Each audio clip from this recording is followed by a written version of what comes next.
Bismillahirrahmanirrahim. Bismillahirrahmanirrahim. Al-hadratin Nabi Mustafa Muhammadin sallallahu alaihi wasallam wa alihi washabihi wa azwajihi wa dzurriyyatihi wal anbiya'i wa mursalin wa awliya'i wa syuhada'i wa sholihin wa jami'il malaikatil muqarrabin wa khususan lirusyabul qari ajilani wa khususan lirusyidi Nabi Bakri wa Umar wa Usman wa Ali radhiyallahu anhum wa khususan ilari musani bi kitab tijan darari wa sallim wa barik wa silati wal mu'minina wal mu'minat wal muslimin wal muslimat al ahya'i minhum wal amwas lahum al-fatihah.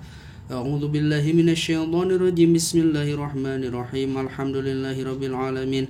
Arrahmanir rahim. Maliki yaumiddin. Iyyaka na'budu wa iyyaka nasta'in. Ihdinas siratal mustaqim. Shiratal ladzina an'amta 'alaihim ghairil maghdubi 'alaihim waladdallin. Amin.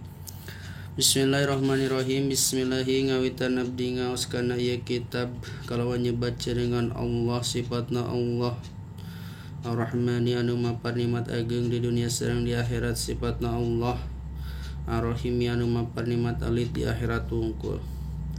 Alhamdulillah sadaya puji lillahi eta muga tetep kagungan Allah Allah.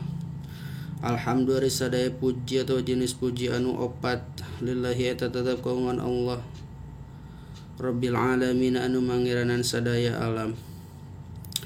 Puji anu opat pujina makhluk ka Gusti Allah, pujina makhluk ka makhluk, pujina Allah ka makhluk, pujina Allah ka Allah. Sadayana pujian opat lillahi eta tetep kagungan Allah Rabbil alamin anu mangiranan sadaya alam.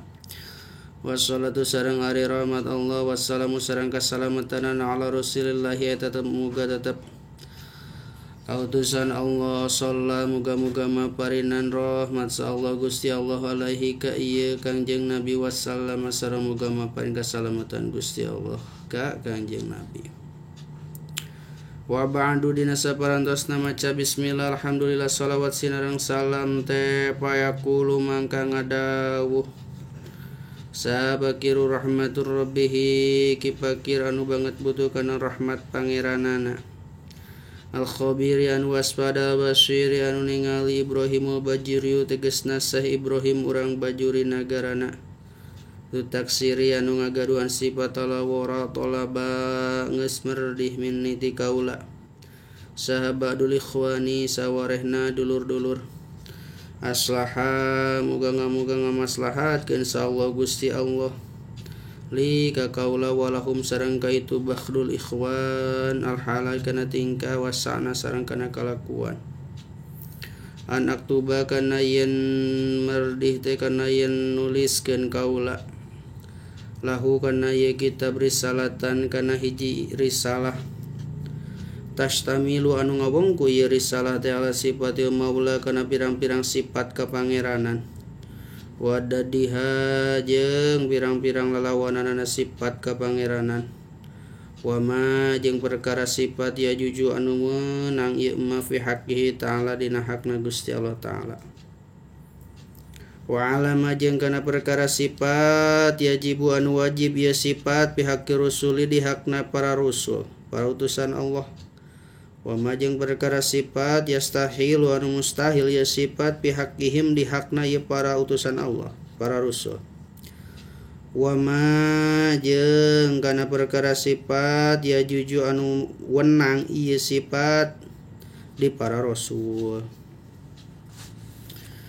Saur se bajuri kaula diperdi ku sawarehna dulur-dulur piwarang ngangkit ngadamel kana risalah anu ngawongku kana pirang-pirang sifat kapangeranan anu wajib di pangeran anu mustahil di pangeran anu wenang di pangeran jeung anu wajib di rasul anu mustahil di rasul jeung anu wenang di para rasul. Pajabtu teras nyubadanan kaula saur musannifu kana ieu pamenta ba'dul ikhwan tehu kana ieu kitab teh ila dalika kana itu pamentana ba'dul ikhwan. Fakultu mangka ngucap kaula saur musannif wabillahi sareng demi Allah sareng eta tetep ka Gusti Allah gitu. Atau piku ari nyuhunkeun taufik atawa nyuhunkeun pitulung ari mun tayang ka Gusti Allah.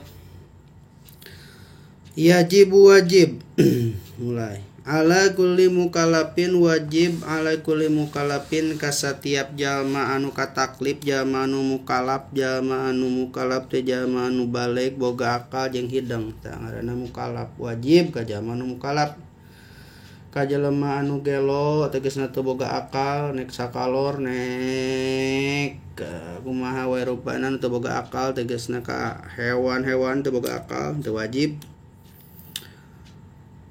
Mukallaf teh boga akal terus hidang geus gede tegasna budak leutik henteu wajib teu kataklif tegasna can mukallaf. Wajib ka anu mukallaf teh naon aya arifa yen teh kudu nganyahokeun ieu si jalma anu mukallaf maka kana perkara barang kana perkara sifat yajibu anu wajib ieu ma fi haqqi ta'ala dina hakna Gusti Allah taala wa ma jeung kana perkara yastahilu anu mustahil ieu ma wa ma jeung kana perkara yajuzu anu menang ieu ma. Wajib ka sakabehna jalma mukallaf kudu nganyahokeun perkara anu wajib di Gusti Allah jeung perkara anu mustahil di Gusti Allah jeung perkara anu wenang di Gusti Allah. Lamun urang ngarasa geus mukallaf wajib nyahon apa yajibu mangka wajib pihak ta'ala di hakna Gusti Allah taala.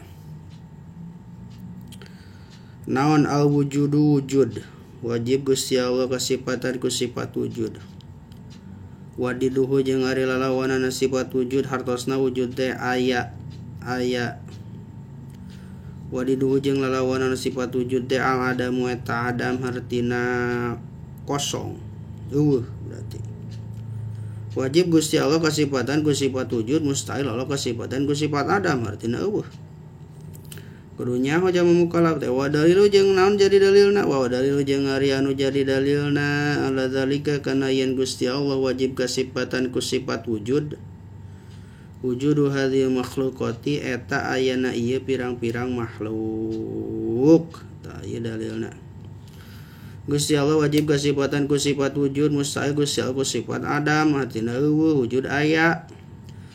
Lamun mana jadi dalilna wujudu hadhil makhluqati ayana ieu pirang-pirang ciptaanana makhluk teh naon kullu masiwallah salian ti Gusti Allah eta makhluk.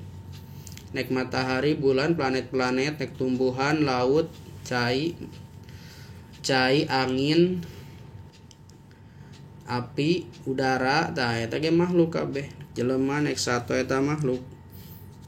Satiap makhluk eta pasti aya nu ngadamelna moal mungkin ieu bumi ujug-ujug ngejegreg aya wae jeung aya nu ngaturna oge di matahari moal mungkin muterna kos kitu wae lamun aya nu ngadamelna.